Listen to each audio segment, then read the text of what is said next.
오늘 저희 여러분과 함께 고린도 전서를 공부하겠습니다.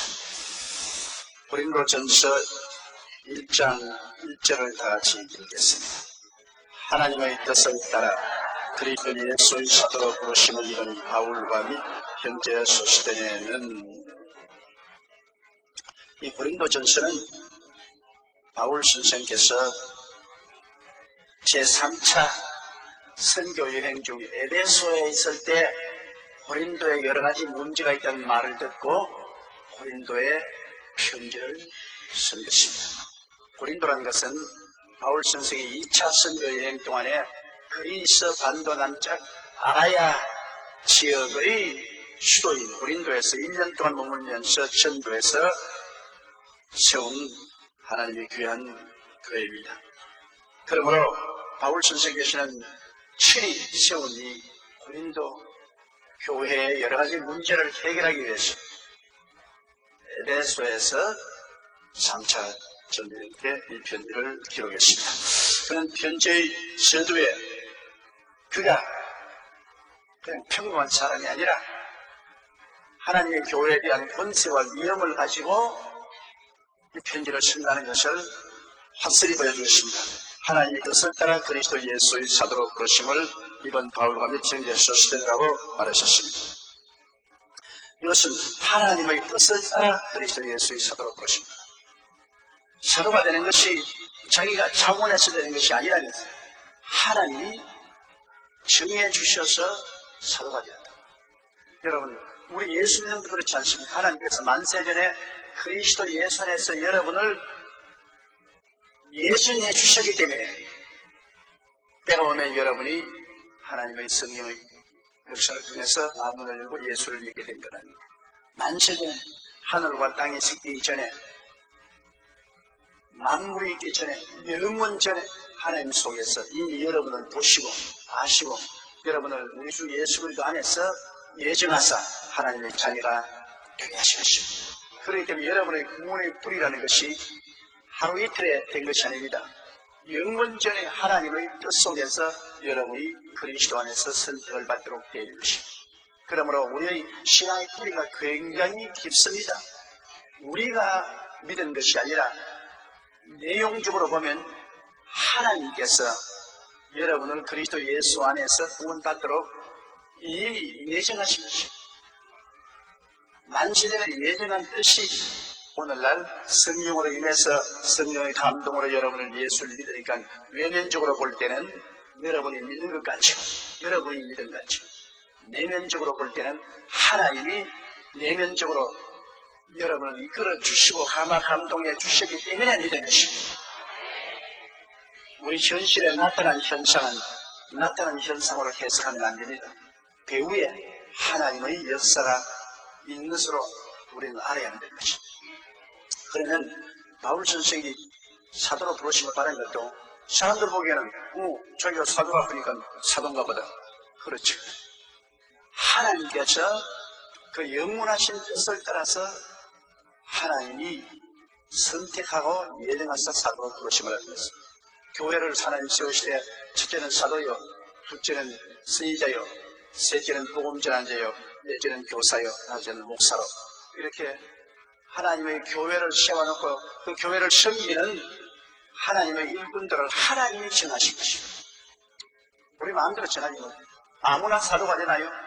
아무나 사도가 되지 못해요. 이 사도라는 것은 하나님의 종들 중에 가장 어떤가는 반면입니다. 그것은 그리스도의 교회를 바로 개척해서 세우는 역할을 하는 하나님의 사자입니다. 사도가 하나님이 선택한 교회 반열 속에서는 가장 높은 반열이죠. 그 다음에는 선지자입니다. 하나님이 선지자를 세우셔서 성령을 주셔서 예언을 하십니다. 예언의 말씀을 전하게 합니다. 선지자입니다. 그 다음 셋째라 복음 전환자, 부흥사를 말해요. 국내외 다니면서 복음을 전가하는 부흥사, 복음 전환자예요. 그 다음에는 넷째가 목사와 그 다음 교사인 것이고, 목사와 교사는 여러분 알다시피 목회를 하고 가르치는 그런 직분을 하는 것입니다. 이러한 직분들을 자기가 원한다고 되는 것이 아닙니다. 하나님이 선택을 해주셔야 돼요. 평신도도 하나님이 불러주셔야 이렇게 되는데, 하물며 하나님의 사역을 하는 하나님의 일꾼은 하나님이 부르시지 않고 일꾼이 되지 못하죠. 그러므로 신학교만 들어가면 죽은 종이 된다. 이것은 대단히 잘못된 일입니다. 하나님의 부르심이 있어 그 부르심을 불길이 늘 마음속에 타야 나중에 주의 종이 되어서 여러 가지 시험과 환난이 다가오고 역경이 다가와도 그 마음에 불이 타는 그 하나님의 부르심이 있기 때문에 역경을 극복하고 나가요. 그 하나님 부르신 마음에 불길이 타고 있지 않으면 역경을 당하면 그만 삭군이 되어버리고 마는 것입니다. 하나님의 중심으로서는 믿음을 잃어버리고 마는 것입니다. 옛날에 우리 최하실 목사님 계실 때 열심히 극심하셔서 뭐 남녀가 오기만 하면 시작해봐라, 시작해봐라. 그런데 그 사람들이 최하실 목사님이 말씀하시더라고 하면서 자기는 신학교에 가겠다고 내게 와서 추천서를 써달라고 할 때마다 제가 참 곤혹스러웠습니다. 최 목사님 신학교 가라고 덩어리를 떼주었는데 제가 묻는 것은 너 정말 하나님 부르심이 있느냐? 마음속에 불타는 그런 하나님 부르심이 있느냐? 살든지 죽든지 흥하든지 망하든지 써하든지 쇠하든지 나갈 소명이 있느냐? 이건 직업이 아니다. 주의 종은 돈벌이 하는 직업이 아니다. 딱 월급을 정해놓고 그렇지 않으면 장사를 하고 하는 그런 직업이 아니다. 이건 부르심이다. 월급을 줘도 하고 안 하고 한다. 먹어도 하고 굶어도 한다. 살아도 가고 죽어도 간다. 살든지 죽든지 흥하든지 망하든지 승하든지 쇠하든지 이 길을 가는 것이 부르심인데 이 부르심이 있느냐? 그 대개가 몰라요. 그러면 낙제. 부르심이 오면 반드시 자기가 아는데 자기가 모르면서 남이 가라고 해서 등을 밀기 때문에 주의주는 절대 가는 거지. 우리 한국 교회가 교회 수는 많지만은 교회 실적으로나 양적으로 대단히 낮은 이유는 직업 목사들이 많기 때문인 것입니다. 옛날에도 가만히 보면 한 가정에 자녀들이 많으면 제일 머리 좋은 애는 서울법대로 보낸다고 합니다. 이제 또 그 다음 머리가 좀 덜 좋은 애는 이과대학 보낸다고 합니다. 그 다음에 공대를 보내고 그 다음에 지지리를 못 대고 못 쓸만한 것은 내게 데리고 와서 신학교 보내달라고 합니다. 이게 우리 한국 교회가 큰 병폐가 되어서 오늘 교회가 이렇게 4분 5년으로 짜게지는 것은 왜 짜게집니까? 직업의식을 가지고 돈 많이 주는데 돈벌이 잘 되는데 지위와 명예를 얻는 것을 가지고서 매일 싸우고 다툼을 하기 때문에 이렇게 교회가 갈라졌어요. 진실로 그리스도를 사랑하고 사명을 가지고 나갔으면 탐욕이 없으면 교회가 왜 갈라져요? 그러니까 신실한 사명이 없고 직업 목사가 되어가지고 더 많은 돈을, 더 많은 지위를, 더 많은 명예를 얻겠다고 교회를 가지고 그리고 물고 치고 싸운다. 능력은 없으면서 주의 종은 되더라고요. 이게 참 비극입니다. 요새는 그래도 극 달라졌습니다만 옛날엔 거의 천편일률적으로 아무짝에도 쓸데없는 사람은 주의 종으로. 왜 말라기에 하나님이 탄생하셔 모십니까? 하나님께 재물 가져올 때 좋은 소나 염소나 양은 다 장사하는 데 쓰고 하나님께 가져오는 재물은 애꾸눈이나 쩔말이나 피부에 병들었거나 못 팔아먹을 그 하나님께 재물로 가져왔어. 하나님이 진노하셨어. 하나님께 가져오는 것은 제일 좋은 것 가져와야 돼요. 자식 중에도 제일 머리가 좋고 제일 총명하고 제일 잘난 자식을 하나님께 드려야죠. 그래야 하늘나라가 쓰고 하나님께 기쁨 받아요. 그리고 자기가 능력이 있어 목표를 잘하기면 남의 빼앗으려고 하지 않고 모함하지 아니하고 직업의식하지 않고 충성스럽게 목회할 수 있어. 이렇기 때문에 여러분 하나님의 뜻을 쫓아 주시고 이 바울 선생은 하나님의 뜻을 따라 그리스도 예수의 사도로 부르심을 받았습니다. 내가 자원해서 한 건 아니 부르심을 받았습니다. 하나님이 너 나오라.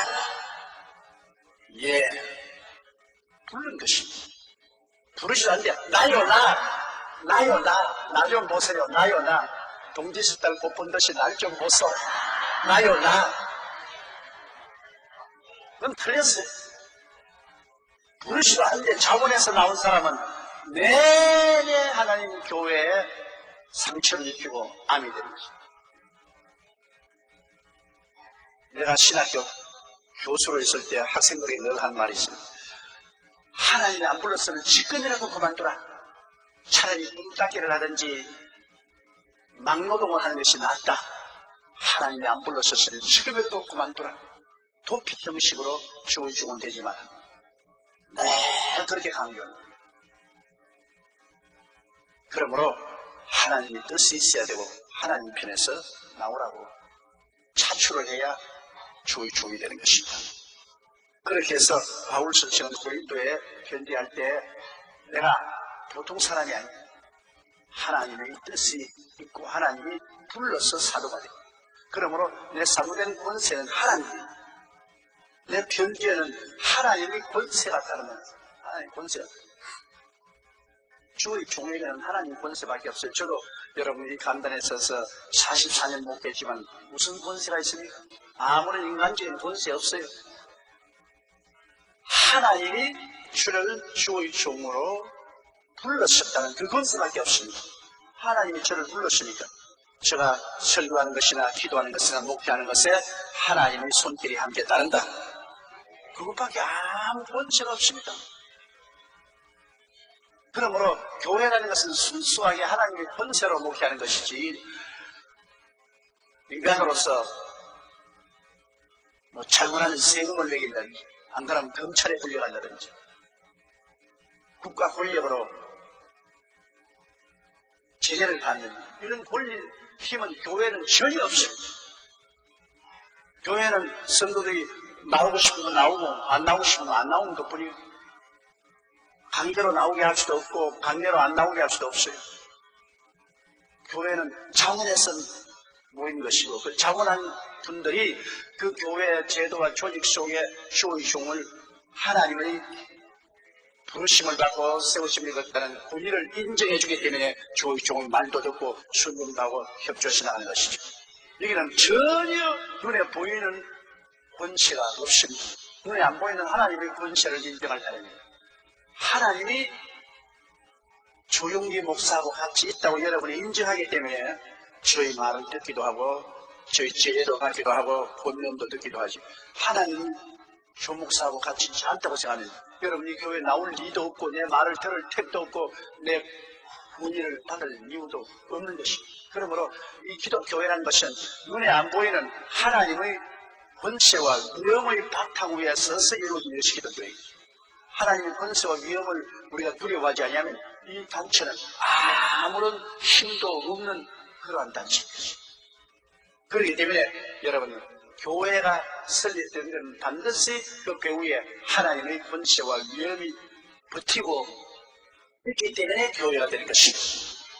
그러므로 교회를 얕잡아 볼 수 없죠. 눈에 보이는 건물이고 눈에 보이는 교회라고 해서 가지 한판 내버리자 발길로 차버리자 짓발로 버려도 된다. 그렇게 생각하는 큰 오해인 것입니다. 교회 배후에 눈에 안 보이는 전능하신 하나님의 권세가 버티고 있기 때문에 눈에 보이는 교회를 핍박하는 것은 눈에 안 보이는 하나님의 권세를 짓밟는 것입니다. 사울이 다메섹 도상에서 가다가 하늘에서 햇빛이 비치고 그런 땅에 거꾸러졌는데 하늘이 음성이 나서 말이에요. 사울아 사울아 너가 왜 나를 핍박하느냐. 그 사울이 위신이 나는 너가 핍박하는 예수라.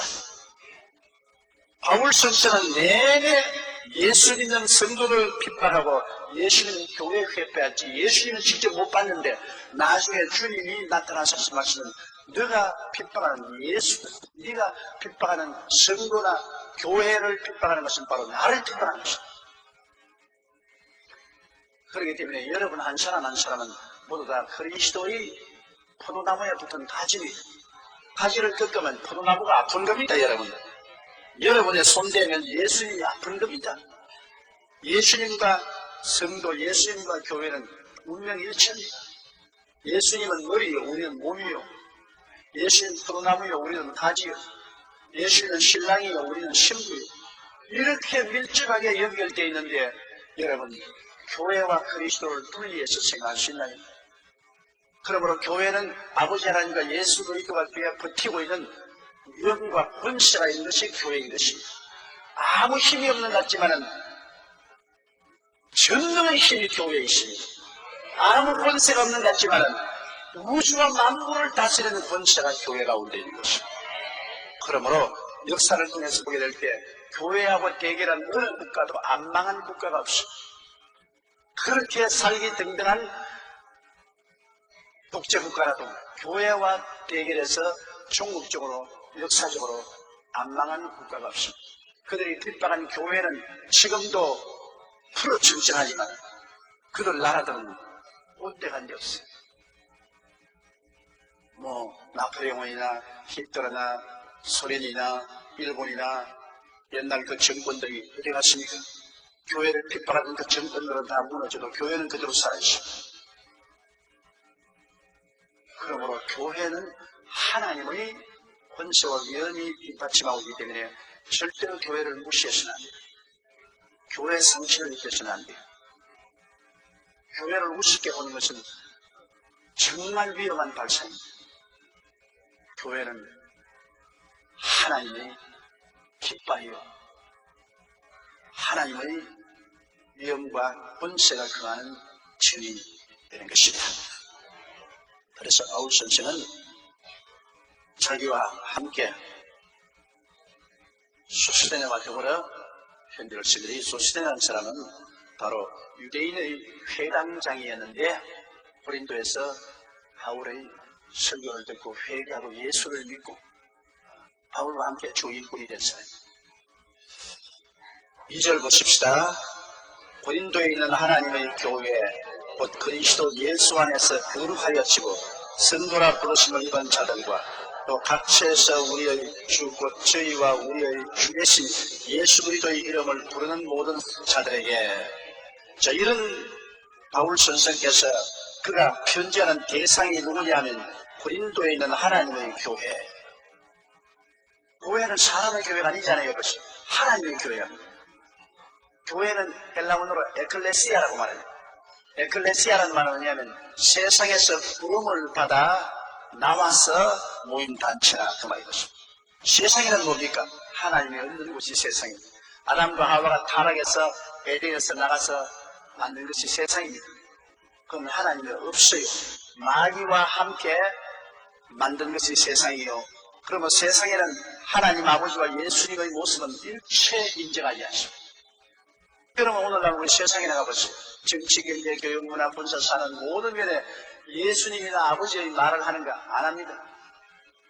세상은 완전히 하나님을 등지고 하나님을 버림받은 곳이 세상이죠. 그러므로 이 세상과 세상의 것을 사랑하지 마라. 이 세상은 모두 육신의 정욕과 안목과 정욕과 육신의 자랑이요, 이 세상과 정욕은 다 지나갑니다. 이 세상은 나중에 불로 심판받는 것입니다.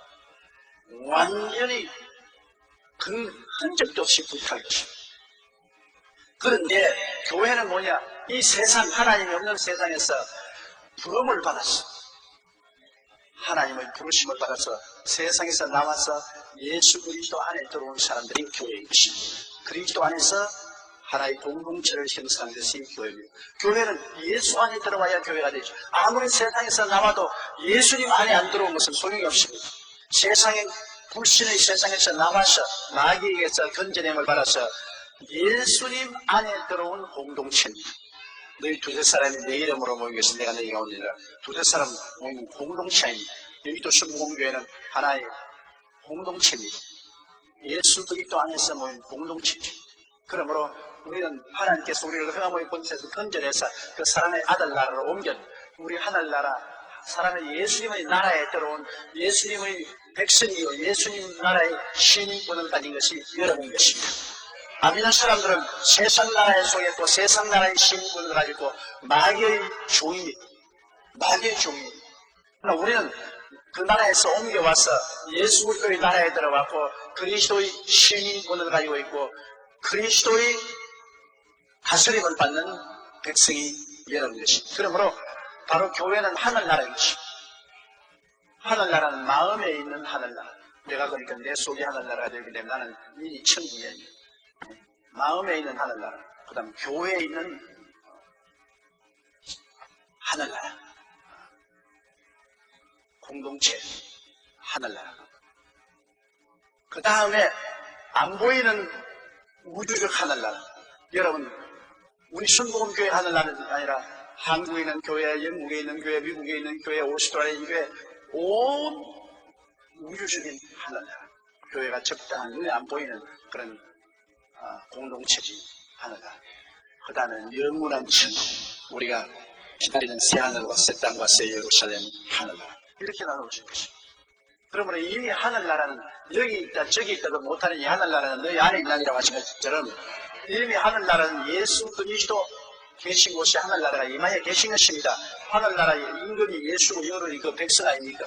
여러분 우리 속에 하늘나라가 이미 와 있고 교회 공동체 하늘나라가 와 있고 온 우주적인 교회 하늘나라가 되어 있고 그 다음 영원한 천국이 되어 있기 때문에 하늘나라의 능력과 권세는 이미 우리 가운데 운행하고 계신 것입니다. 하늘나라의 권세와 능력으로 우리는 끊임없이 세상 나라와 싸우고 있는 것입니다.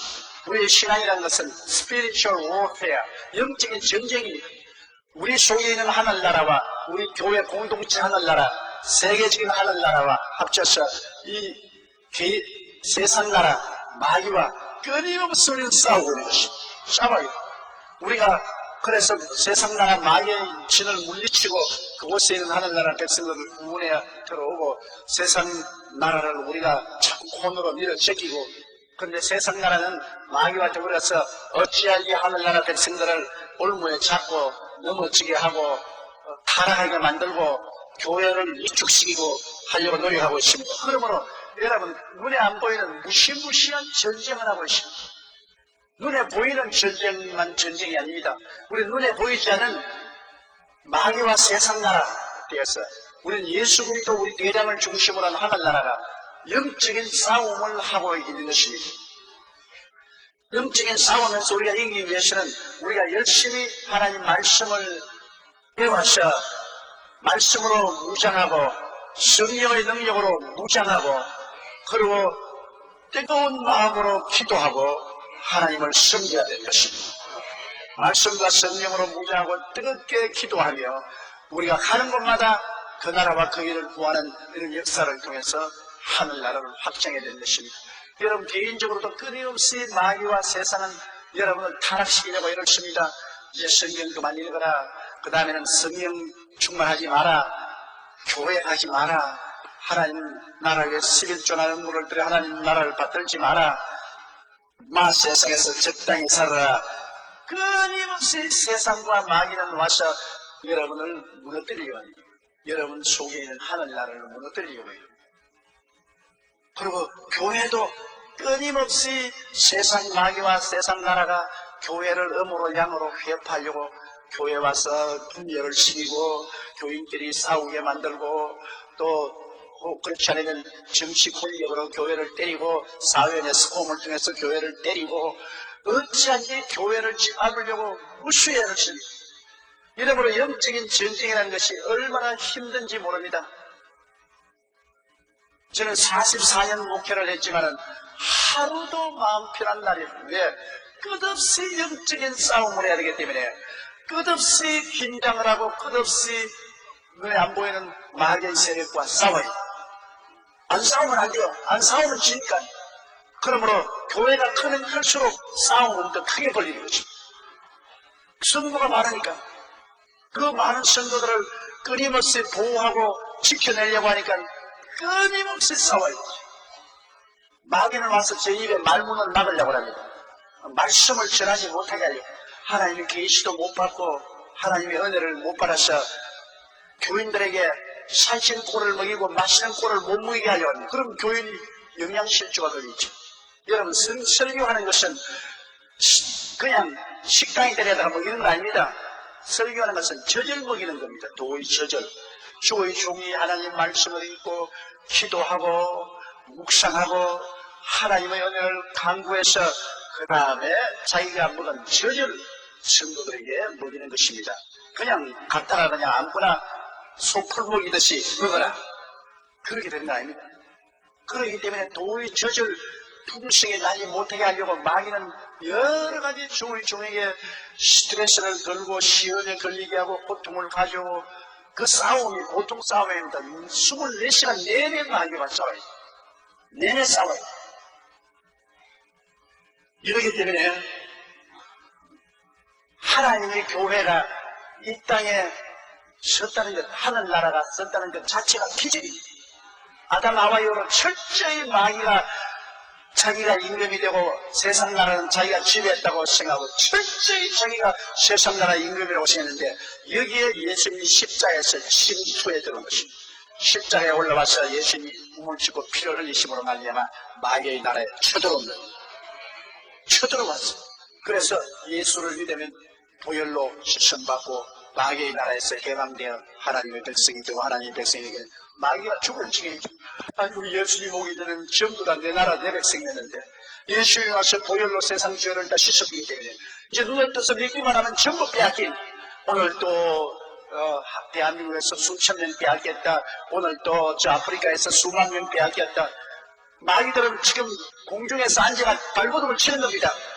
왜 빼앗기냐? 왜 대한민국이 뺏기냐? 왜 일본에 빼앗기느냐? 왜 필리핀에서 우리 백성이 뺏기느냐? 그래서 누구나 한국 담당 마귀는 늘 피한만 먹습니다. 사탄이 한국 담당 마귀에게 야 이 자식아 일본 봐라. 일본에는 예수 믿는 사람 없지 않냐? 일본처럼 좀 역사를 해라. 일본처럼. 왜 니 한국에서 자꾸 뺏기느냐? 자꾸 뺏겨서 세상 나라가 자꾸 무너지고 하늘나라가 왕성하게 되면 어떻게 되냐? 나야 일본 좀 봐라. 일본. 끊임없이 사탄은 보고를 받고 작전 계획을 세우고 그렇게 하죠. 그러나 우리는 가만히 있습니까? 우리는 우리 대장 예수님께서 작전 계획을 세워서 말씀과 성령을 주시고 우리나 여러분 같은 하나님의 백성들을 동원해서 끊임없이 마귀와 싸우게 해주십니다. 우리는 한평생 영적인 전쟁을 하고 살다가 하늘나라로 들어가게 되는 것입니다. 주님 오시는 그날까지 영적 전쟁은 계속합니다. 그리고 마귀와 세상은 결국엔 주님 오시는 그날에 완전히 패해서 불과 유황으로 타는 못으로 던짐을 받을 것입니다.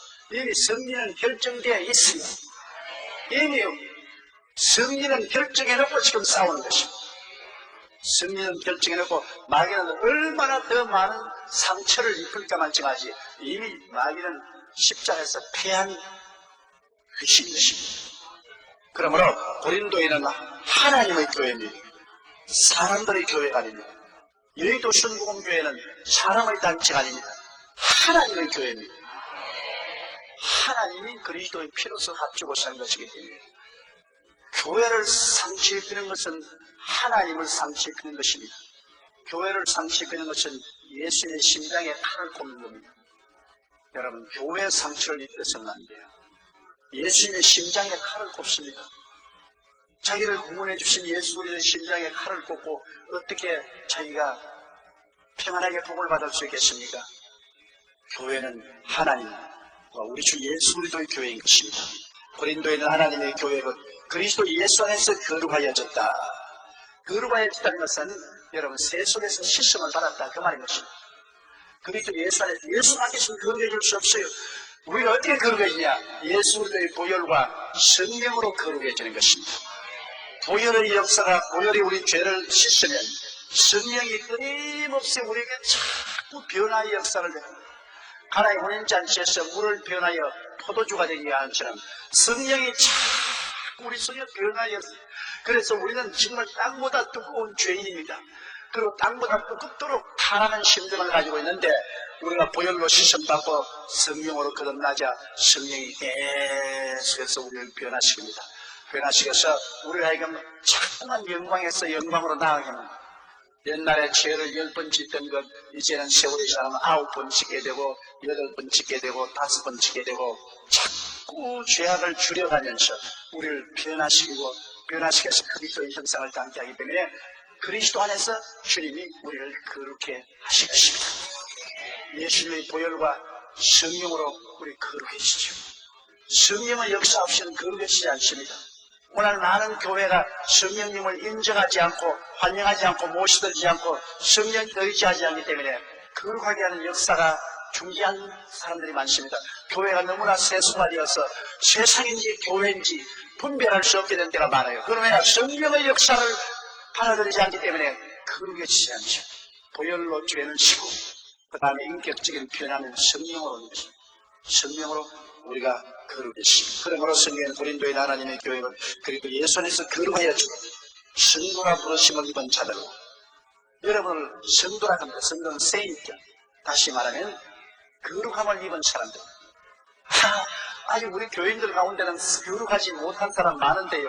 그러나 전체를 가리켜 말하는 것입니다. 이스라엘 백성들 중에는 여러분 하나님의 선민이라고 하지만 이스라엘 백성들 개인으로는 아주 개망나니 같은 짓 한 사람 많아요. 모세에게 반대하는 고라의 자손들, 그런 자손들도 있다가 하나님께 매를 맞아 죽기도 하고, 수태 광야에서 하나님 그에가 다 죽었지만 그래도 하나님의 택한 백성이란, 그건 한 사람 한 사람 보고 말하는 게 아니라 전체를 보고 말하는 것입니다. 오늘날 여러분 우리를 거룩한 성도라고 말하는데, 성도, 거룩한 백성이라, 이 성도라고 말하는 것은 그리스도의 교회 전체는 하나님이 택한 거룩한 백성의 모임입니다. 그 중에 잘난 자도 있고 못난 자도 있지만 통틀어서 우리는 성도라고 하나님이 부르십니다. 나는 별로 거룩하지 못한데, 그래도 여러분 전체 교회가 거룩한 교회이기 때문에 그게 소중한 배우님으로 하나님이 여러분을 성도라고 부르고 있는 것입니다. 또 각처에서 우리의 주 저희와 우리의 주 대신 예수 그리스도의 이름을 부르는 모든 자들에게서, 고린도 교회에 편지할 때 바울은 고린도 교회에서만 그 편지를 읽는 것이 아니라 그 편지를 아가야 지대 일대에, 그리스 반도 일대에 있는 여러 교회가 다 돌아가면서 읽도록하십니다. 이 편지는 꼭 고린도 아가야의 수도인 고린도에 있는 교회만 한 것이 아니라 두루두루 읽게 하고, 예를 들면 편지를 썼는데 서울에 있는 교인만 그 편지가 아니라 온 지방 교회도 똑같이 그 편지를 읽고 그 메시지를 받아들이기를 원한 것입니다. 그 다음 3절요. 하나님 우리의 아버지와 그 예수 그리스도로 쫓아 은혜와 평강이 있기를 원한다. 이는 언제나 성경에 축복하실 때마다 이런 축복이는데요. 하나님 우리 아버지와 우리 주 예수 그리스도로 쫓아서, 은혜와 평강이라는 것은 보좌에 계신 아버지와 그 우편에 계신 예수 그리스도를 통해서 오는 것입니다. 우리에게 오는 축복은 하나도 남김없이 보좌에 계신 아버지와 그 아들 예수 그리스도를 통해서 오는 것이지, 그를 떠나서는 오지 않아요. 나는 예수를 믿지 않고 아버지만 믿는다. 아들이 없는 자에게는 아버지도 없어요. 아버지는 전적으로 아들 예수를 통해서 우리에게 나타나셨고, 아들 예수 그리스도의 십자가 보혈을 통해서 우리와 화목하시고, 아들을 통해서 우리의 기도를 받아주시고 우리를 자녀로 삼아주죠. 아들 없으면 하나님은 원수관계에 있습니다. 하나님은 아들 없는 사람, 예수 그리스도의 십자가의 보혈로 말미암아 죄사함을 받지 않은 사람은 유수의 죄 가운데 있고 하나님 원수 가운데 있고, 하나님은 심판을 하나님이에요. 그는 심판받을 죄인밖에 없습니다. 그렇기 때문에 아들이 없는 자에게는 아버지도 없고 아들이 있는 자에게는 아버지가 있는 것입니다. 그렇기 때문에 하나님의 축복이란 우리 주 예수 그리스도를 통해서 온 것이지, 예수를 통하지 않으면 절대 안 돼요. 어떤 누구도 나는 하나님 믿는다, 그러나 아들은 믿지 않는다, 그거는 사탄입니다. 아버지가 있으면 예수님, 예수님이 계시는 아버지가 계시기 때문에 우리가 믿는 것은 언제나 예수님을 통해서 아버지를 믿습니다. 예수님 통하지 않으면 아버지를 못 믿어요. 그렇기 때문에 우리 기도도 언제나 예수 이름으로 기도하죠. 예수 이름 아니고 그냥 하나님께 기도하면 하나님 너가 누구냐? 난 모른다. 예수 이름을 통해서 기도할 때 오냐? 내가 안다. 예수 내 아들을 통해서 네가 왔구나. 그러므로 너는 구원받은 사람이고 내 백성이구나. 알았거든. 예수님을 통하지 않는 기도는 전혀 하나님 안 들으십니다. 어떤 사람들이 그냥 기도한 예수 이름으로 기도합니다. 말하자고 그냥 끝인 사람 하는데 그건 아멘 할 필요 없어요. 그건 하나님이 안 들었기 때문인 것입니다. 이러므로 아버지와 아들은 하나입니다. 아버지 안에 예수님이 계시고 예수님 안에 아버지가 계시고 아버지가 예수님을 본 자는 아버지를 보았고 아버지를 본 자는 예수님을 보았고 예수님은 아버지의 영광이고 함께시에도 본체의 신상입니다. 그렇기 때문에 아버지와 예수 그리스도의 그 사이의 사랑은 얼마나 끈끈하고 도저히 분리할 수 없는 하나님. 아버지와 예수 그리스도는 하나님. 그걸 예수를 두 개로 모신다는 것은 아버지를 모신 것입니다. 예수 그리스도와 함께 사는 것은 아버지 하나님과 함께 사는 것이라고 하는 것입니다. 그러므로 우리는 항상 아버지와 예수님이 우리와 함께 계신다는 것을 알아야 되는 것입니다. 성령은 바로 아버지와 예수 그리스도의 영이신 것입니다.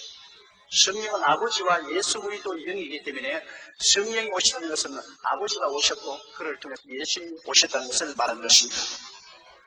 그러므로 이 하나님 우리 아버지와 예수 그리스도를 쫓아서 첫째 은혜가 오는 은혜라는 것은 여러분 선물로 주는 것입니다. 하늘나라의 모든 축복은 은혜로 주는 것입니다. 선물로 주는 은혜는 복이 따로 주는 것을 말하는 것입니다. 왜? 너무나 값이 비싸기 때문에 하나님이 주시는 모든 선물은 너무나 값이 비싸기 때문에 공짜로 은혜로 주십니다. 여러분 한번 물어보세요. 여러분께서 햇빛을 돈 주고 빛을 받는 사람 손 들어보세요. 왜? 할머니 손 들었어요? 아니에요. 전등불은 여러분 공짜로 받잖아요. 전등불은 우리가 돈 주고 빛을, 그건 돈 주고 빛을 받는 정도밖에 안 돼요. 햇빛은 너무너무 값이 비싸기 때문에 돈 못 줘요. 여러분 먹고 사는 것 다 햇빛을 먹고 삽니다.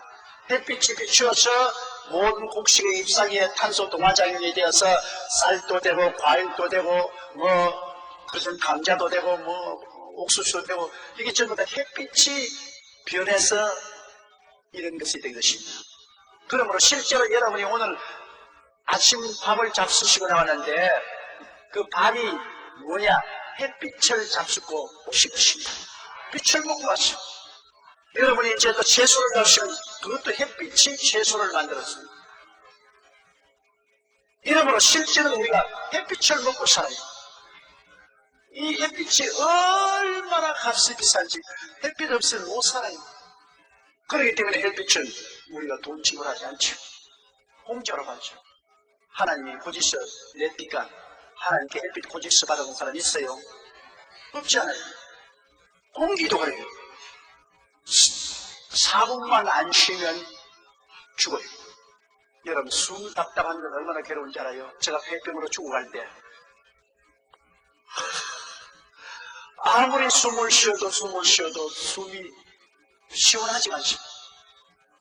양쪽 폐에다 폐병이 들려있고 오른쪽에 구멍이 뚫어져 있으니까 우리 부모도 형도 몰라요. 내가 당하는 고통. 혹 물고기를 여러분 물에서 밖에 내놓으면 뛰잖아요. 아무래도 물이 없으니까 숨을 쉬어도 숨이 안 되잖아요. 물고기는 이 지느러미 속에서 산소에 물에 녹여있는 산소를 그쪽에서 빨아들이거든요. 물이 없으면 산소를 쉽잖아요. 제가 폐병을 했을 때 아무리 숨을 쉬어도 가슴을 뜯으면서 숨이 답답해. 숨을 쉬거나 편안히 쉬어도 습속해. 그것도 그렇게 억지로 쉬어야 되는데 조금 잠이 들어가지고서 그만 호의적으로 숨을 안 쉬면 숨이 탁 막히는 거예요. 막 소스라쩍 답을 하려고 놀라는 거예요. 그러니 늘 의식적으로 숨을 쉬어야 되고 가슴이 답답해서 가슴을 찢고 나는 지금도 그때를 생각하면 생지옥 살아있는 것이 아니라 한순간이 숨쉬기 위한 생지옥이었어.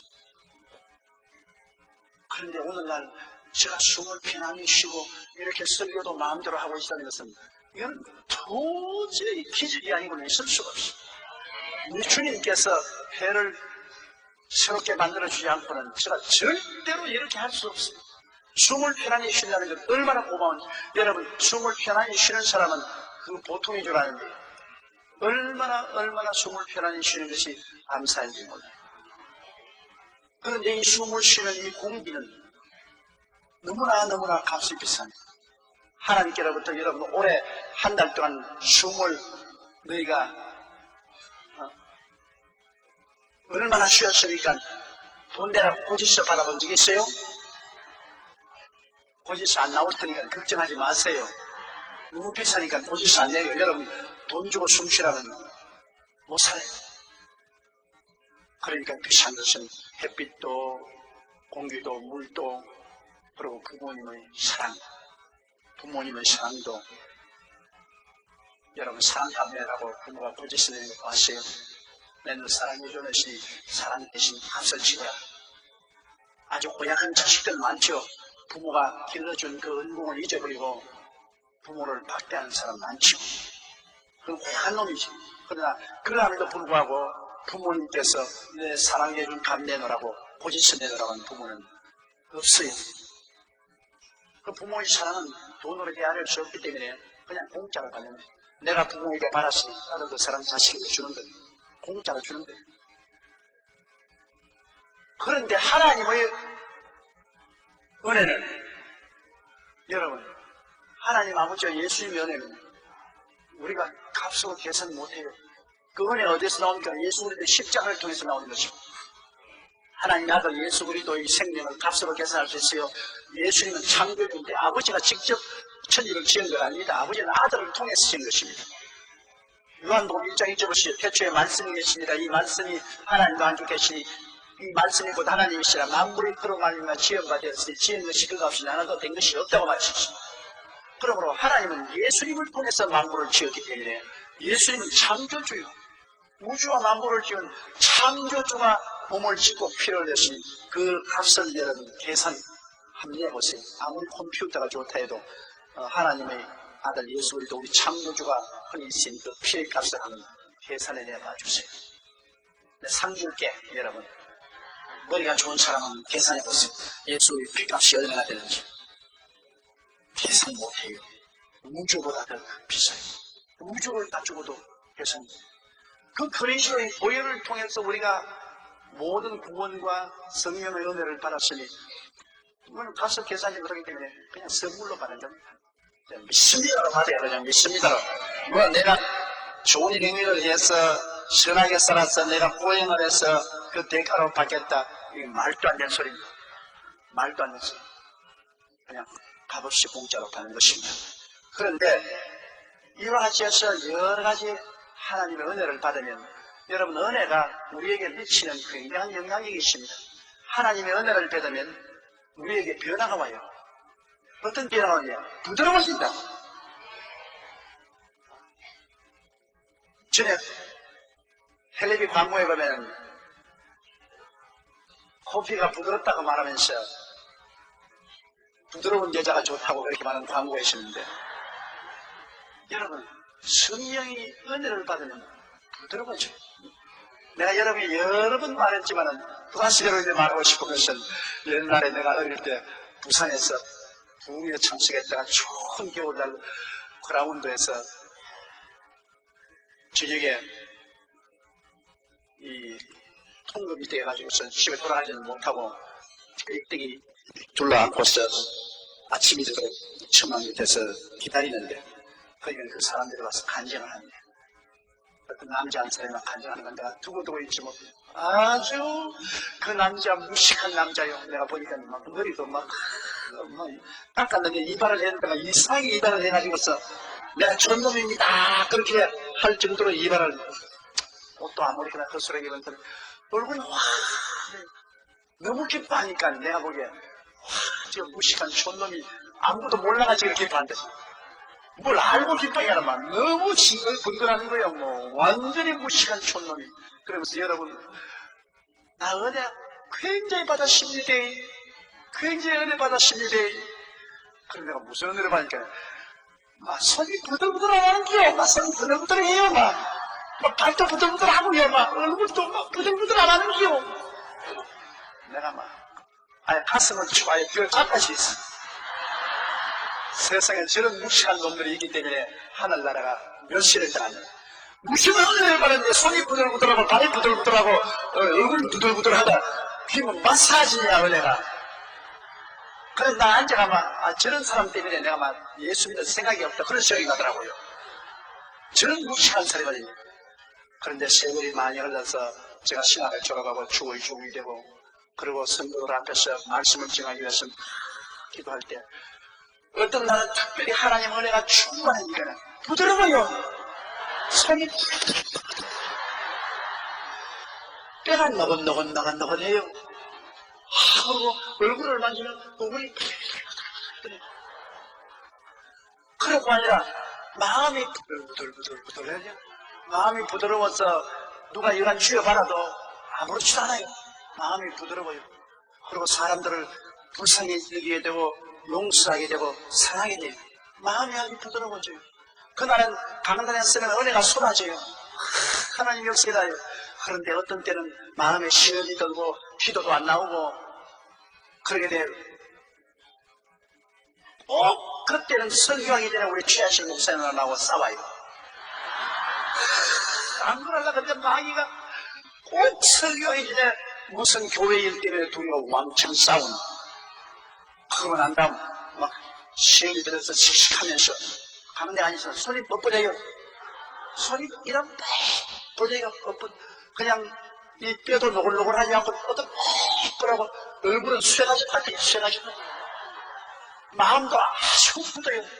마음이 굳어가지고서 노글노글하지 않게 그냥 예배 볼 때 어린애 양고 와서 어린애만 좀 울면 막 시기지면서 나가라. 왜 예배 보는데 시끄럽게 마음이 노글노글할 때는 이거 울어도 울겠지. 그냥 교회 오면 내대로 노래. 당장 나가. 우리 교회 와서 애를 울리단 말이야. 왜 들어갔다 하더라. 그러다가 또 성경에다가 조는 사람은 눈 뜨라고 눈 뜨라. 왜 말씀드리는데 존이야. 사사건건히 시비를 걸고 그러면 교회 은혜도 안 되고 나중에 그냥 예배 마치고 나오면 죽어버리시다. 시험만 없으면 죽어버린 쪽에 목사가 은혜로운 설교를 못하고 오면 그 마음의 고통이 말로도 할 수 없어요. 시험만 없으면 죽어버리시다. 그래서 내가 늘 그 무식한 사람이 간증하는 것이 내 마음을 잊어버리잖아요. 왜? 은혜가 오면 부드러워지다. 여러분 성도들도 서로 만나가 은혜 받았다고 하면서 은혜 상심지를 세우고 이래 있으면 그 은혜 안 받은 거예요? 그 가짜예요. 은혜를 받으면 부드러워져요. 몸도 부드러워지고 마음도 부드러워지고 마음이 부드러워지고 여러분 부부간이라도 서로 빽빽 예외에서 뼈다귀만 남은 사람이 같이 즐기자면 아이고 아파 돌아놓고도 벌써 뼈다귀가 딱하고 다리만 얹어도 뼈다귀가 딱하고 아파요. 남자가 툭툭하는지 부인이 툭툭하면 부딪혀도 아프지 않아요. 돌아놓고도 푹신하고 다리를 얹어도 푹신하고 안 아프죠. 은혜도 그와 같아요. 은혜가 있으면 부부간에 안 붙여요.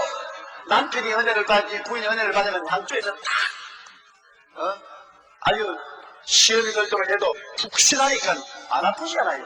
서로 은혜 못 받으니까 딱 때리면 딱 아프니까 부딪히잖아. 아야! 뭐 어쩌고 왜 때리자! 푹신하면 뭐 탁 때려도 푹신하다. 안 아프잖아요. 은혜가 그렇게 좋은 겁니다. 우리가 하나님 아버지 예수를 통해서 은혜를 받으면 여러분 그 은혜가 교회를 하나 되게 만듭니다. 은혜가 없을 때 서로 딱딱하니까 부딪혀 아프니까 서로 그냥 보복을 하고 갈라지만 은혜가 있으면 그냥 한 대 맞아만 또 푹신 때려도 푹신하니까 서로 이해하고 동정하고 용서하고 사랑할 수가 있기 때문에 은혜가 있으면 언제나 셀도 하나가 되고 교회 각 기관도 하나가 되고 전체 교회가 하나가 되고 은혜가 없으면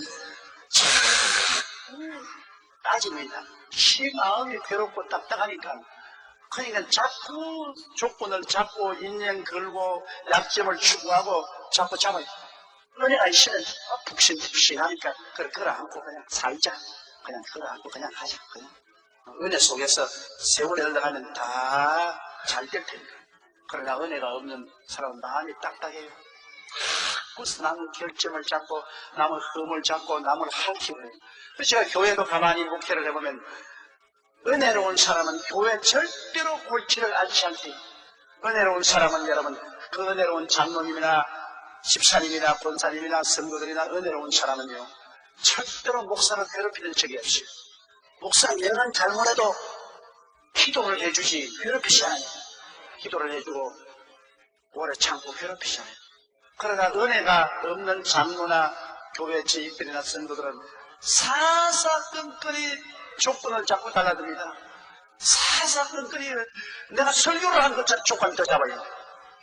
아, 나는 경상도 사람인데 여러분이 저 꼭지 물고 경상도 말 배웠는데 내가 어떻게 표준말을 마음대로 써요. 그런데 설교하는데 경상도 말 쓴다고 내게 편지내. 국어 좀 공부하고서 설교하라고. 국어 좀 공부하고. 왜 당신 설교 말씀에 경상도 말을 쓰느냐고. 그럼 내 이 나이에 국어를 언제 공부해가지고 진짜 표준말을 써요. 더구나 우리가 학교 다닐 때는 6.25 사변이 나가지고서 국어도 잘 공부 못했어요. 6.25 사변 나가지고서 언제 학교 다녔나요? 그런데 날 보고서 지금 그런데 내가 설교하면 내가 경상도 말을 썼든 전라도 말을 썼든 내가 이북 말을 썼든 그 가운데 있는 하나님의 말씀을 받아들이면 될 것인데 말씀을 안 가져놓고 경상도 말 썼다고 자꾸 가르치고 달아요. 왜냐? 자기가 마음이 괴로우니까 남도 괴롭히는 겁니다. 은혜가 없으니까 남을 괴롭히죠. 얼마나 시달림과 고통을 당하는지 몰라요. 여러분 목회를 하면은 은혜가 없는 사람이 와서 주의 종을 시달리게 하는 건 말도 못합니다. 사사건건이 조건 잡고 애먹이고 그러고 비난하고 그런 것이 마음의 상처를 입혀요.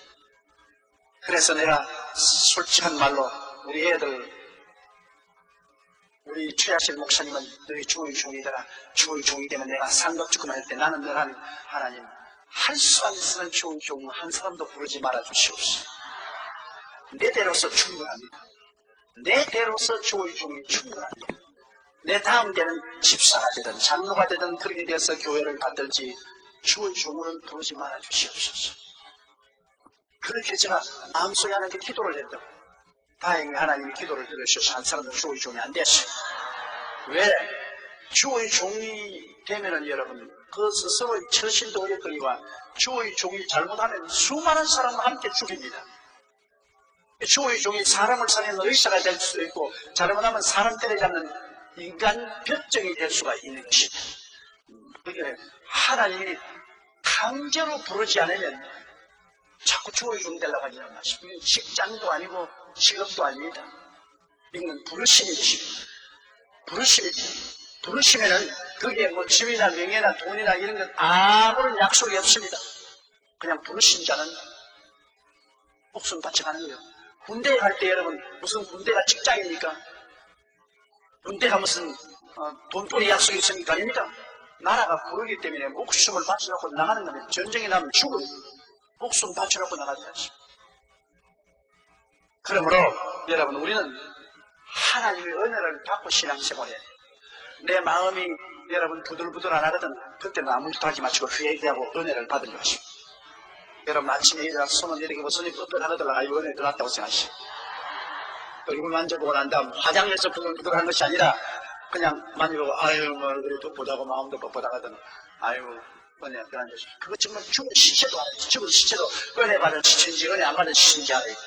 은혜 받은 시체는 제가 많은 영을 해봤기 때문에 은혜 받은 시체는 못 뺏겨서 옷 입을 때 팔 펴 하면 싹 펴.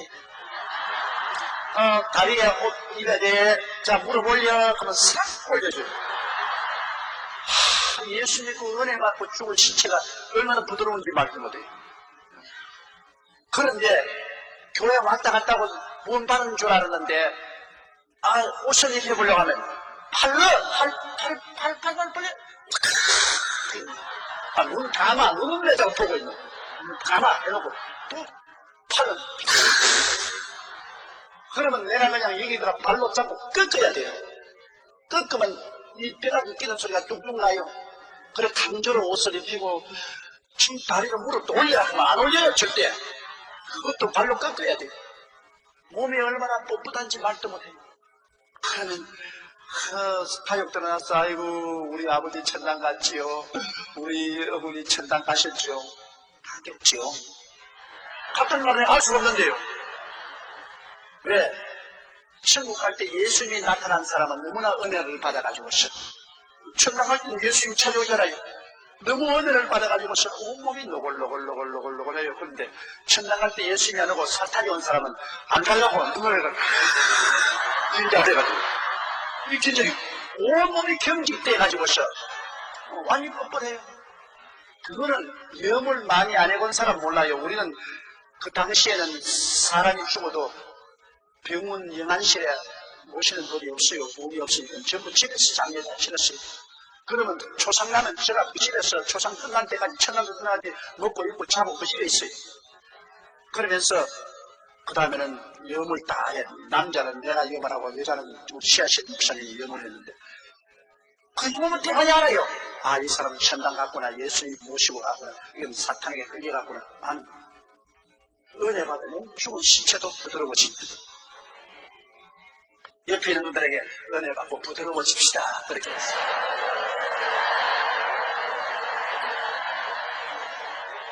이제 여러분 셀리더들 여러분 특별히 조심해야 돼요. 이제 안 부드러우면 아유 목사님이 제가 은혜 안 받은 사람은 안 부드럽다 하더라. 우리 셀리더 은혜 받지 못했다. 우리 장로님 은혜 받지 못했다. 우리 권사님 은혜 도는 그럴 거예요. 외형적으로 표현 나타나는 것은 뭐 그것으로서 충분히 나타나는 것입니다. 조영기 목사도 빽빽 하더라. 아이고 은혜 떠났구나. 지금 저렇게 부드럽지 못하고 빽빽 하는 거 보니까 저 은혜 떠났구나. 사실 은혜 떠나니까 신경질을 내고 마음이 굳어지죠. 이 은혜는 하나님 우리 아버지와 예수 그리스도를 쫓아 은혜와 평강의 길은 은혜가 있으면 평안이 와요. 왜? 마음이 부드러워지니까 여러분 사람 대인관계에 편안하지 않아요. 부드러운 남편을 가지고 있으면 집안이 편안하고 부드러운 아내가 있으면 집안이 조용하고 편안하지 않아요. 부드럽지 못한 남편이나 부드럽지 못한 아내가 있으면 항상 부딪히고 애들 보고 그렇게 고함치고 평안이 없어요. 부드러운 성도들이 모이면 교회가 편안해요. 부드러운 정치인들이 모이면 국회가 편안해요. 지금 국회가 안 편안한 것은 국회의원들이 안 부드러웠어요. 전부 마음에 은혜가 없기 때문에 그냥 전부 상심씩 세워가지고 서로 따지고 서로 못난 것 가르치고 이래. 여러분 다짐을 다스리는 것도 있고 사회와 국가를 다스리는 것도 있고 할 수 있으면 법은 적고 사랑은 크게 해야 되는 것입니다. 법은 적게 될 수 있으면 남을 심판하고 남의 허물을 잡는 법은 적게 하고 용서와 사랑은 크게 하면 여러분 하나가 돼서 갈 수 있는 것입니다. 그러나 법은 크게 하고 사랑은 적게 하면 밤낮 때려잡다가 몰려다가요. 밤낮 때려잡으니까 모든 사람이 경직되고 그러고 대결하고 반항하고 도저히 요란스러워 될 수 없어요. 인생을 사는데 사람은 다 죄인이죠. 의인은 없는 게 하나도 없다고 하나님이 그렇게 말씀했는데 그래 뭐 사람이 무슨 말하니까 하나님 보시기에 의인은 없는 게 하나도 없다. 그러니까 우리가 세상을 사는데 나는 너보다 더 의롭고 넌 나보다 더 죄가 많다 그렇게 할 수가 없어요. 이러므로 우리는 공동체 생활을 살아갈 동안에 최소한의 법을 만들고 최대한의 사랑으로서 감사는 은혜가 넘쳐야 돼요. 여러분도 그렇게 하세요. 자녀들 다스리는 것도 법을 많이 만들어서 애들 보고 이래도 때리고 저래도 때리고 이래도 욕하고 저래도 욕하면 애 죽어요. 애들에게 여러분 지킬 것은 최소한대로 지키고 그 다음에는 용서와 사랑은 크게 하면 애들이 희가 죽지 않고 살아나요. 사업도 안 하십니다. 사업을 하는데 국가가 너무 규제를 하고 법을 세워서 이래도 그냥 때리고 저래도 때리면 사업 안 하려고 그래요. 사업하는 사람이 희가 죽고 사업 안 하고 될 수 있으면 규제는 적게 하고 사업할 수 있도록 은혜를 베풀어 주면 사고나서는 힘과 용기를 내가지고서 전 생명을 바쳐서 사고할 수 있죠. 그렇기 때문에 율법이 반드시 필요하지만 그러나 율법을 너무 자주 사용하면 공동체는 깨집니다. 율법은 절 수 있으면 적게, 용서와 사랑은 크게, 그렇게 살아나가면 사회도 국가도 하나가 될 수가 있습니다. 이러므로 편안한 것은 은혜가 있어야 편안해요. 은혜가 없으면 평강이 없어요. 은혜가 없으면 늘 싸움하는 것이에요. 싸움. 그렇기 때문에 하나님 아버지와 우리 주 예수를 말미암아 은혜를 받고 그냥 편안해라. 은혜를 받고 편안해라. 여러분 은혜를 간절히 구하고 은혜가 충만하면 그때부터 내 마음에 평안이 강물같이 흐르고 가정도 교회도 국가도 사회도 여러분 강물같이 평강이 넘쳐요. 사람이 가장 큰 행복이 어딨으냐? 편안해서 오는 것입니다. 아무리 부귀영화 공명이 많아도 마음에 편안이 없으면 그 행복 없어요. 그러나 여러분 다리 밑에 살아도 마음이 편안하면 그게 제일 큰 행복입니다. 살아보면 그래 경험을 해보면 제일 처음에 젊을 때는 막 편안하더라도 시비도 많고 명예도 많고 권세도 많고 돈도 많으면 좋겠다. 가지고 편안은 없어 좋다. 그렇게 생각하고 막 그냥 막 취미 얻기 위해서 싸우고 돈 얻기 위해서 싸우고 하는데 나중에 얻어보면 상처투성이가 되고 그리고 평안이 없는 것은 먹어도 맛이 없고 입어도 기쁘지 아니하고 살아도 행복하지 않아요. 이 세상에 인간이 태어나서 가장 중요한 건 뭡니까? 기쁘고 행복하게 살 때가 가는 겁니다. 좋은 집, 그 훌륭한 것만 달렸지. 자는데 뭐 판잣집이나 좋은 집이나 다를 건 뭐가 있어요? 그냥 비 안 쓰고 바람 안 불고 따뜻하게 살 수 있으면 되지 않아요. 사실은 형태적으로 근사한 집 그런 건 다 여러분 헛되고 헛된 것입니다. 옷도 그래요. 날이 같이 아름다운 옷을 입고 있는 건 쇼죠. 실속에 있는 것은 추울 때는 따뜻하게 입고 더울 때는 시원하게 입으면 돼요. 그처럼 인간이 살아가는데 가장 근본적인 것은 기쁨과 평안입니다. 기쁨과 평안이 있으면 여러분 이 세상에 다 행복하게 살아갈 수 있어요. 그런데 그 기쁨과 평안을 어디서 얻습니까? 기쁨과 평안을 얻으려면 탐욕을 제 욕심이 있으면 기쁨과 평안이 없어. 욕심이 있으면 욕심을 내기 때문에 남을 핥히고 남을 욕하고 시기하고 싸우고 하기 때문에 평강이 없어요. 탐욕을 없애버리고 분수대로 삽니다. 자기 분수대로 살면서 하나님 은혜를 받고 부드러워져서 살면 편안하게 살 수 있는 것입니다. 우리 행복하게 사는 건 간단해요. 내 분수대로 많이 벌면 많이 번 대로 쓰기도 하고 도와주고 적게 벌면 적게 번 대로 내 분수대로 욕심을 가지지 않고 분수대로 살면서 예수 잘 믿고 하나님 잘 섬기면서 마음의 은혜를 받아 부드러운 인생이 되어서 편안하게 살면 행복이 거기에서 다가올 수 있는 것입니다. 사람이 천년을 살아도 행복하게 못 살면 그 사람들 행복하게 살아요. 여러분 인생은 일방통로입니다. 한 번 지나가면 다시 돌아오지 못해요. 울고 살아도 한평생이고 웃고 살아도 한평생입니다. 그 울고 산 사람은 손에 났죠. 웃고 살아 이 세상을 한없이 떠나가야 돼요. 한에 쓴 가슴을 안고 떠나가는 의성인 것입니다. 자, 4절로 그리스도 예수 안에서 너희에게 주신 하나님의 은혜를 위하여 내가 너희를 위하여 항상 하나님께 감사합니다. 그리스도 예수에서 너희에게 주신 하나님의 은혜. 여러분이 벌은 은혜 아닙니다. 내가 돈 주고 산 공로를 주고 산 은혜가 아닙니다. 하나님이 주시는 하나님이 주셨어요.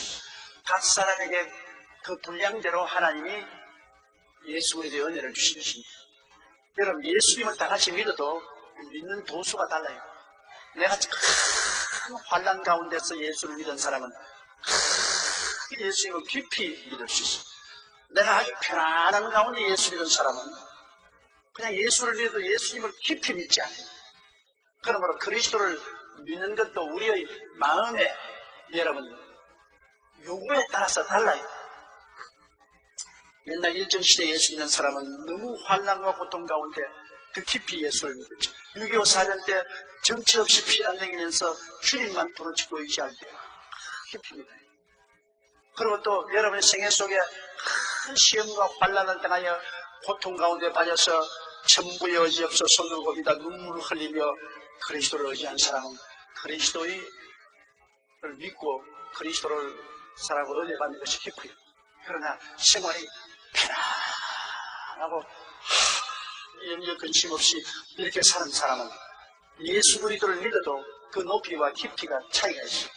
제가 종로에서 옛날에 부흥회했어요. 지금은 종로 거리가 굉장하지 않아요. 그러나 6.25 사관이 제가 서울에 올라왔을 때는 종로가 저기 다 폐허예요. 바로 종로 그 국회 뭡니까 정부청사 앞에 거기에 천막을 치고 부흥회를 했어요. 그래서 많은 사람이 모여서 말씀드려요. 제가 바로 낮 예배를 인도하고 난 다음에 그 교인들이 은혜를 많이 받고 병도 많이 낫고 그러니까 참으로 말수하게 생긴 유물도 잘 나고 깨끗하게 생겼어요. 그 사람이 날 좀 만나려고 하면 명함을 내주는데 서울에 이름 있는 한 교회 목사였어요. 그러면서 나보고 목사님 기도를 좀 해주십시오. 그래요. 아니 무슨 기도를 목사님께 이러니까 이게 나도 폐병 좀 들리게 기도를 좀 해주십시오. 내가 깜짝 놀랐다고요. 아니 목사님 장난이니까 아니 장난이 아닙니다. 나는요 우리 아버지 어머님이 잘 사셔서 또 장로님이고 권사님이고 그래가 나 뱃속에서부터 예수 믿었어요. 유치원 때부터 교회 나와서 나는 먹을 것과 입을 것과 근심 없었어요. 학교도 인류 중학교, 인류 고등학교, 인류 대학을 돈 걱정 없이 그대로 나와서 또 신학교도 그대로 나왔어요. 그리고 부모님이 돌봐주어서 헌금도 많이 하고 해서 오늘날 좋은 교회 목사로 들어왔는데 설교할 게 없어요. 나는 하도 편안하게 예수를 믿었기 때문에 목사님 설교처럼 그렇게 그냥 눈물을 흘리고 고통을 당하고 그냥 폐병에서 낳고 하나님 기적을 체험하고 살아있는 그리스도를 나는 전할 수가 없어요. 나는 그냥 머릿속에 성경을 읽고 머릿속에 하나님이 계신 것보다 예수님 계신 것보다 그 신학교 배움 그대로 하니까 은혜도 안 되고 하나님은 몰라요. 지성적으로 알지만 나는 다 마음에 체험을 못했어요. 나도 폐병 좀 걸려가지고서 악성 구토를 하고 그냥 하나님께 부르짖고 성령에 막 불을 받고 막 폐병도 나고 그래야 내가 설교를 할 수가 있지. 나 이래갔는데 도저히 목표 못하겠어요. 할 말이 없어요. 나는 그때 그 분의 말씀을 듣고 난 다음 야, 내 폐병 잘 걸렸구나. 우리 부모가 잘 살아가지고서 편안하게 염려 근심 없이 나를 잘 목회하도록 키워줬습니다. 할 말이 하나도 그저 앵무새처럼 말하지 피를 통하는 절절히 뼈에 사무치고 피부에 사무치는 이런 말은 내가 전할 수 없잖아요. 여러분 대개 교회에 나오는 사람들이 등따스로 배부르고 편한 사람이 안 나오잖아요. 다 염려, 근심, 고통, 좌절, 환난, 시험을 당해온 분들인데 그분들의 마음에 폐부를 찌르고 뼈가 저리고 피부에 닿는 말씀은 전하는 사람이 똑같이 거리를 걸어온 사람이 체험해야 그 말씀이 마음에 부딪히지.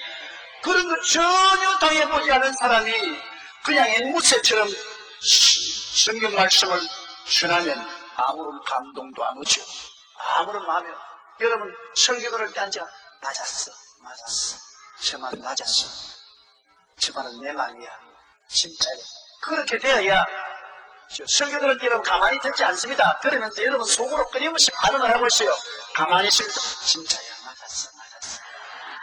저 진짜야. 나도 저런 체험해서 또 앉아가지고 아니야. 지금 순전히 은혜도 못 받고 말로만 하는 거죠. 아니야. 성도들이 가만히 있으니까 아무것도 앉아가지고 속으로 혼자서 자꾸 말을 하고 있다 혼자서. 그런데 강야사 같은 말씀을 듣고 대다수의 성도가 맞았어. 아멘이야. 정말 날고 가는 말이야. 나도 저런 체험을 했어. 나도 저런 고통을 당했어. 이렇게 하면 빨리 나올 수 있겠구나. 그렇게 되면 졸지도 아니하고 눈을 바로 뜨고 말씀을 듣고 마음의 은혜를 받고 변화가 와요. 그렇기 때문에 훌륭한 주의 종이 되려면 성도들 앞서서 많은 시험과 고통을 당해요. 그래서 주의 종이 되기 힘들다는 것입니다. 훌륭한 주의 종이 되려면 성도들보다 한 걸음 더 나가서 사망의 엄침한 골짜기를 지나며 많은 마음고생을 하고 많은 생활의 고통을 겪어야 되는데, 그래서니 그게 편안한 생활을 할 수가 있습니다. 안 편안하지. 알고는 못 걸어오지. 몰라니까 걸어오지. 그래서 이 하나님의 은혜는 고통을 얼마나 바르는가에 따라서 은혜가 얼마나 높고 깊은가가 판가름 나는 것입니다. 성경이 그러는데 고난이 지극히 적은 것이 지극히 큰 영광을 이룬다. 고난은 적지만은 그 고난이 있어야 영광이 채워질 것입니다. 그러므로 오늘 여러분이 내가 예수 그리스도의 은혜를 얼마나 깊이 받았냐 것은 내가 얼마나 사망의 엄침한 골짜기를 지내온 인생의 경험이 눈물을 흘리고 빵 한 조각을 입에 물고서 살아온 그러한 경험이 있는 사람이 예수 그리스도의 은혜를 깊이 이해할 수가 있는 것입니다. 똑같은 예수 그리스도의 은혜인데 은혜를 받아들이는, 그리고 은혜를 마음속에 깊이 감동하는 이것은 여러분이 살아온 과거가 얼마나 여러분 가슴을 파헤쳐 놓았는가, 그게 다릅니다. 가슴이 깊이 파헤쳐 놓았었으면 파헤쳐 놓을수록 그거를 메꾸는 은혜는 더 많아지는 것입니다. 가슴이 조금만 상처 입으시면 그것을 치료하는 은혜는 조금만 와도 괜찮은 것입니다. 그러므로 일부러 내가 그냥 고난을 당하려고 하지 마세요. 실제. 그러나 고난 깊이 당할 때 낙심하지 마십시오. 고난의 여러분 가벼운 것이 하나님의 영광의 큰 역사를 이루어 주신 것입니다. 그러므로 그리스도 예수 안에서 너희에게 주신 하나님의 은혜를 인하여 내가 너희에게 항상 하는데 감사. 은혜 받았기 때문에 예수 믿었지. 은혜 안 받고 어떻게 예수 믿어요? 여러분이 그리스도가 와서 여러분에게 큰 감동을 주고 변화를 주어서 은혜 받았어요. 여러분 은혜를 적게 받고 많이 받는 그 차이는 있지만 여러분 모두 다 은혜 받은 사람. 따라 말씀. 나는 예수를 믿고 은혜 받은 사람. 은혜 받았기 때문에 여러분 교회 나온 것이. 은혜 안 받았으면 여러분 교회 안 나오는 것입니다. 그래서 이 바울 선생은 고린도에 있는 교인들이 하나님의 은혜를 받은 것을 하나님께 늘 감사하십니다. 5절에요. 이런 너희가 그의 안에서 모든 일과 모든 구변과 모든 지혜가 풍부함으로. 자, 고린도 교회는 그들이 바울 선생의 목회를 통해서 이렇기 때문에 바울 선생의 목회는 특별히 성령 충만을 굉장히 강조합니다. 아볼로는 굉장히 웅변가는데 아볼로가 여러분 에베소에 가서 교회를 세우는데 아볼로는 웅변만 했지 성령 역사를 일으키지 못했습니다. 그래서 바울이 에베소에 모인 교회들 보고 너희가 믿을 때 성령을 바라니까 성령이 있음도 알지 못한다고 했습니다. 바울이 그들에게 예수 이름으로 세례 베풀고 안수하니 성령이 마시므로 강한다 하고 예언하니 12사람들입니다.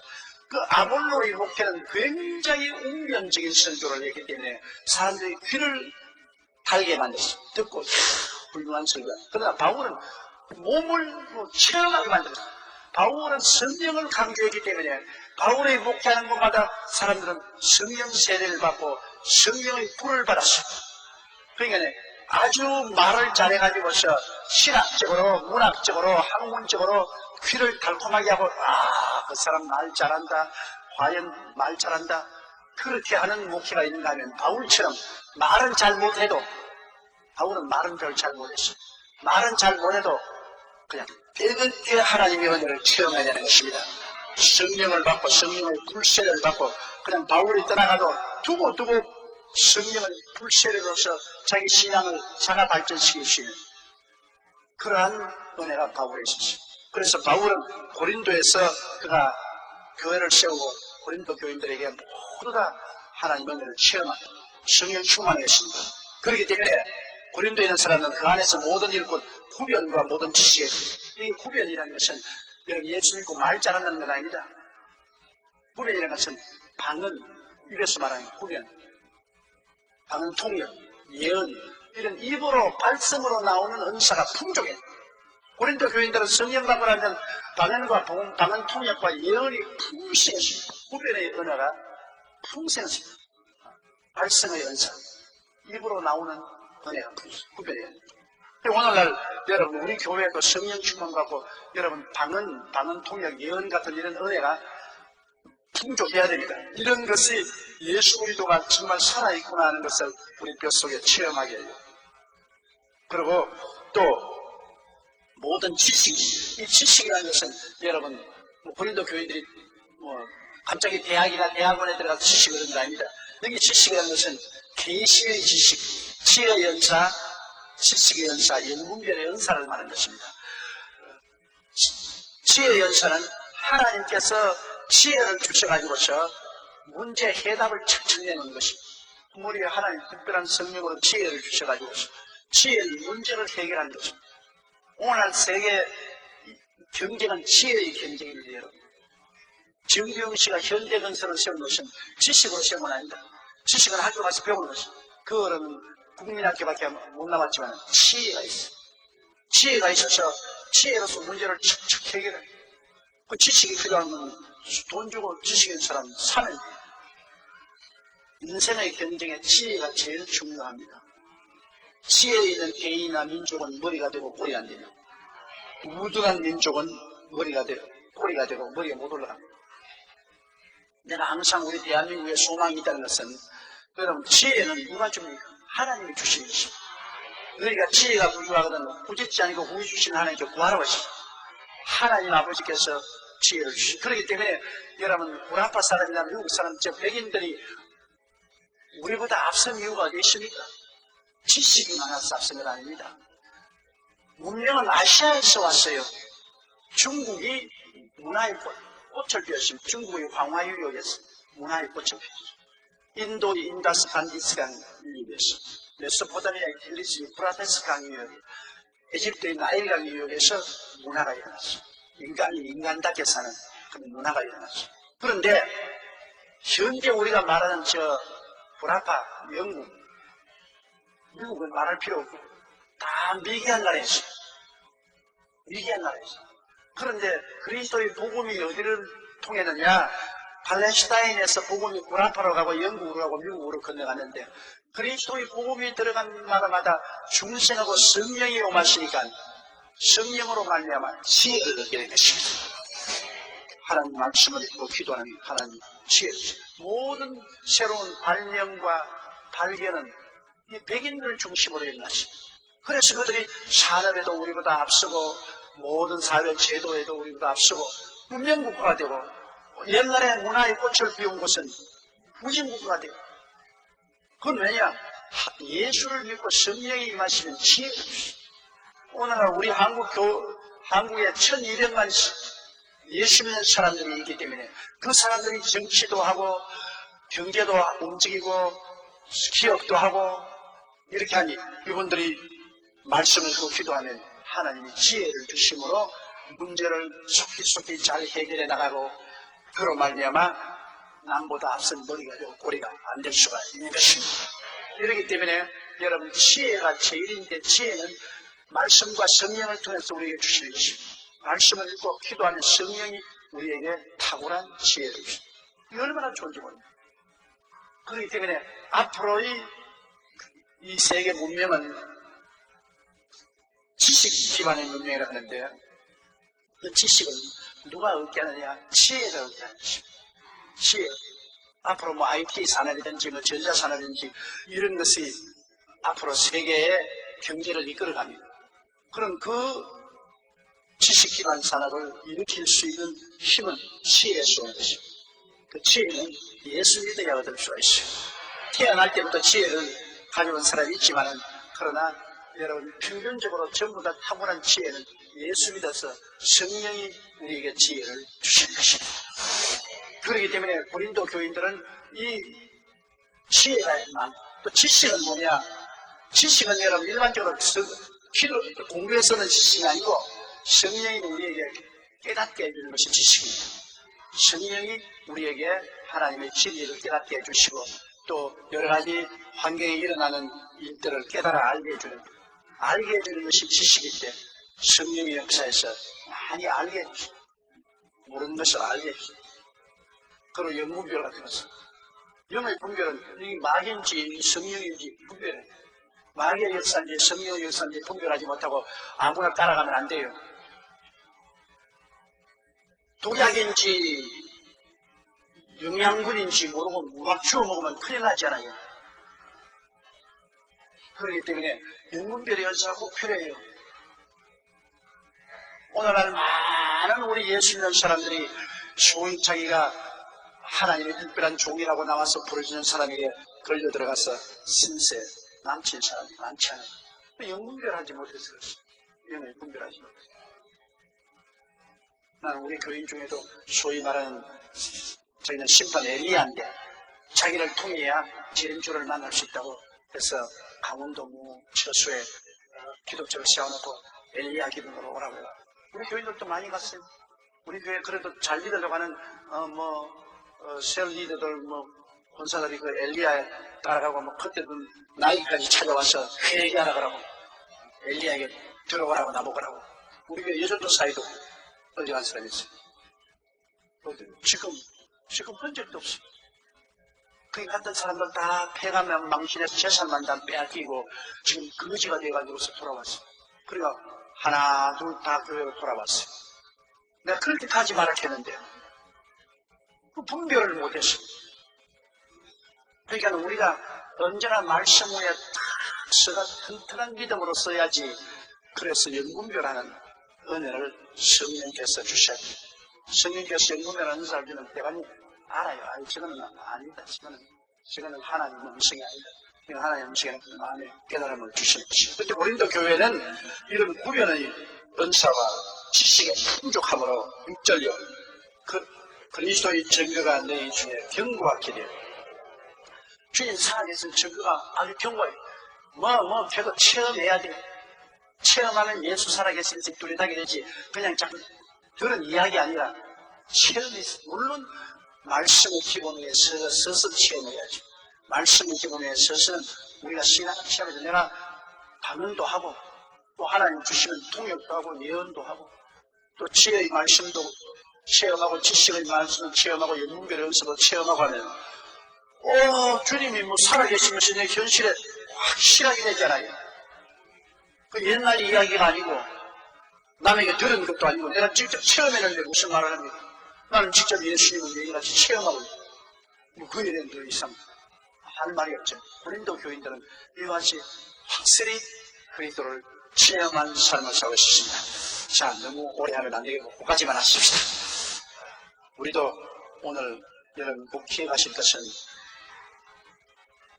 다른 것 다 배운 것도 기억하시지만은 우리 아버지 하나님께 예수 그리스도를 쫓아 은혜와 평강이 너희에게 있을지어다.